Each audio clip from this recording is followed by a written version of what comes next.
it. Important proteins.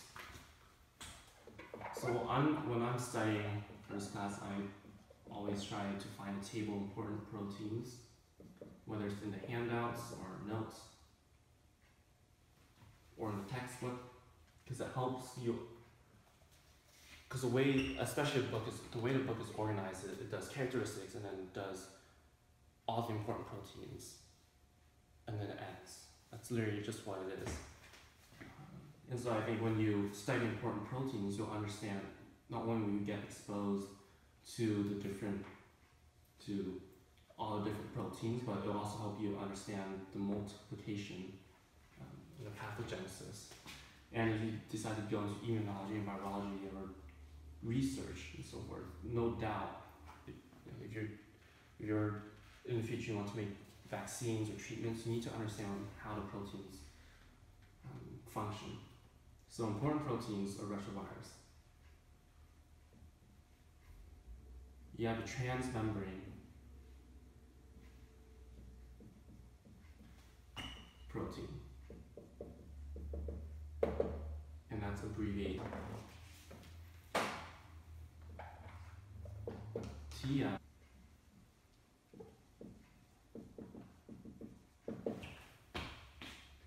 And this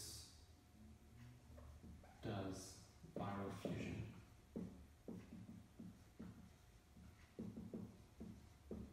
With host. Okay, so transmembrane. You have your surface protein.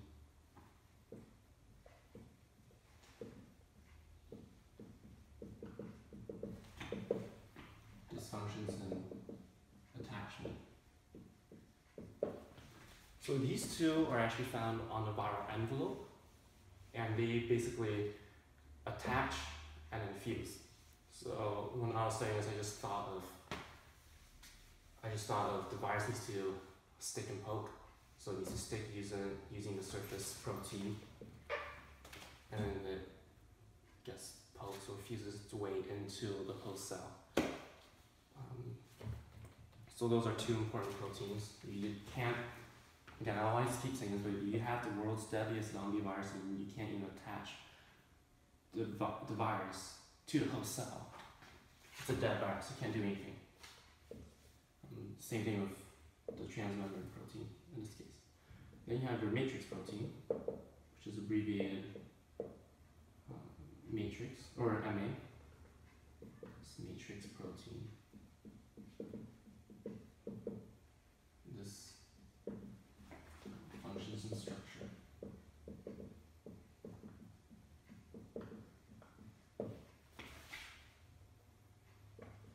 And of course, you have your capsid protein.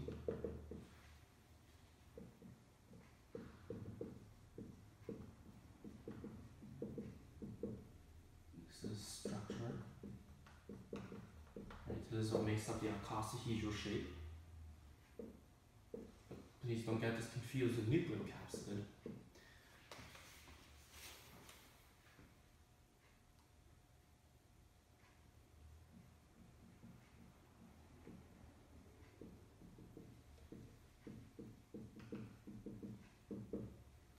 This functions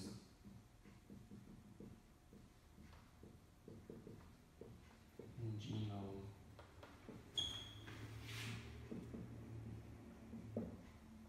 structure. And the big one, RT, reverse transcriptase.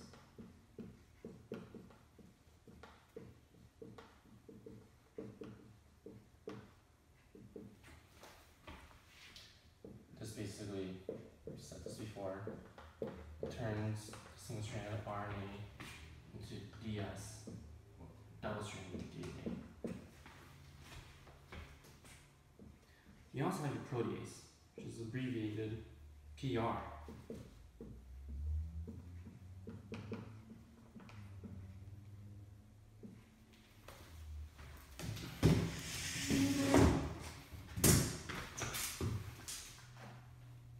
And this cleaves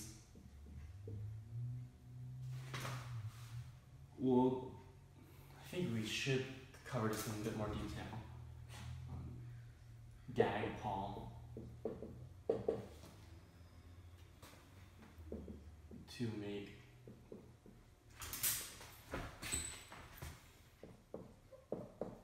reverse transcriptase and integrase. Okay. So let's just finish this last number and then explain that. You have integrase.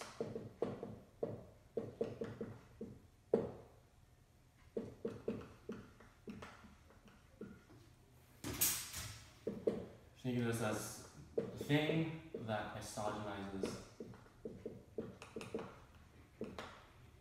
viral genome. I don't know why I never thought of this chair idea. Okay, so to go a bit more into detail about the protease. So the genome of retroviruses, they have three. You have your positive single-stranded RNA, and it gets converted to DDS to double-stranded DNA. Blah blah, and then you go into messenger RNAs or single-stranded RNAs, positive single-stranded RNAs, and then you make your proteins. But when you are translating, there are three open reading frames of the retrovirus genome. The first frame is called GAG. The second frame is called Paul. And the third frame is called EMB or envelope. GAG stands for group antigen. So GAG basically encodes these two glycoproteins, the T and the SCO, and I guess the matrix too, and these, and the capsid, nucleocapsid. So that's what the GAG open reading frame codes for. That are group-specific antigens. That's what GAG stands for. It makes sense because if you were to make antibodies to the antigens of the retrovirus, then you have to make it according to these two, the transmembrane surface protein. And these are encoded by the GAG open reading frame. The Paul reading frame encodes the reverse transcriptase, the protease, and integrase. And then the envelope open reading frame encodes the envelope of the virus. Now, when retroviruses and HIV when they transcribe their genome into messenger RNAs, what they do is they don't actually make a separate GAG reading frame, and they don't make a separate Paul reading frame. They can actually make a separate GAG frame, but they can't make a Paul reading frame by itself. If it makes a Paul reading frame, it has to do it in conjunction with GAG, and this is called I think this is called a GAG-Paul fusion. It's called a GAG-Paul fusion because the Paul open reading frame cannot be by itself. It has to come with GAG. Hopefully we'll cover a bit more how that gets translated and the whole mechanism behind it. But GAG and Paul, let's say you're making GAG proteins, these proteins from the GAG. All right, fine, that's simple enough. But what do you do when you have the polymerase open reading frame attached to the GAG? Basically, what happens is you have a frame shift, a shift in the reading frame, and then you transcribe a Paul.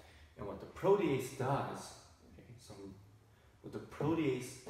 in all of this is that when you're translating this GAG-Paul fusion, you'll be making the proteins that Paul encodes for, so your RT, PR, and integrase. But they're all stuck together. So what protease does is it actually cleaves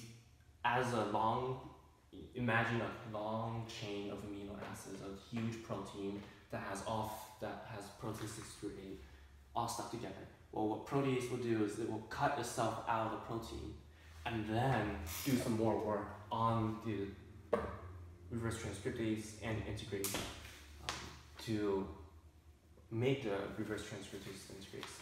You know, so the protease cuts itself out, and then you still have immature reverse transcriptase and integrase, and then the protease makes those matures those proteins by doing more cleaving and so forth. And finally, your end result is you get RT and reverse transcriptase integrase. So that is the important proteins. And with the important proteins, since I mentioned about the whole gag paw stuff, these are perfectly into genome characteristics.